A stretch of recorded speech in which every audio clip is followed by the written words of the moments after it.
Това видео е за онези, които мечтаят да имат дълга коса. И да, аз не съм фризьор, не съм експерт, но факт е, че имам дълга коса и поради тази причина си позволявам да си изказвам неисканото мнение публично. Това видео може да помогне на някого, затова го правя. Ще ви покажа снимка на това колко най-дълга ми е била косата изобщо някога, като това беше всъщност миналата година преди да я поотрежа, защото вече страшно много ми тежеше. Знам, че много хора ще кажат сега, ама то е важно и какъв ген имаш, дали изобщо косата ти може да порасне толкова дълга.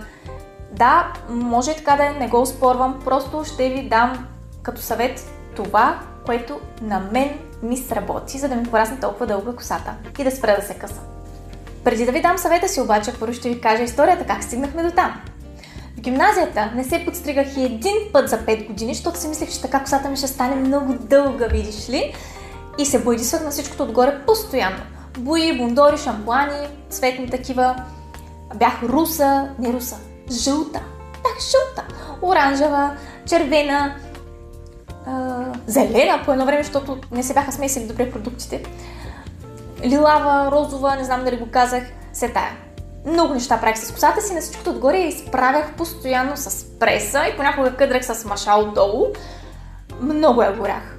Правих я на нищо на метла и не я и подстригвам и тя постоянно се късаше отдолу. Моята фикс идея беше да имам права дълга до тук платинено руса коса. Обаче това нямаше как да стане при мен, поне тогава, сега не знам докъде е стигнала науката, защото продукта за трайно изправяне на косата не се комбинираше с бундора и ако бях опитала, щях да остана с косата в мивката. Щеше да изгори и щеше да се накъса. И понеже това не можех да го осъществя, почнах да си правя експерименти по косата, с които я направих на нищо. Пролетта на 2017 година обаче нещо ме удари по главата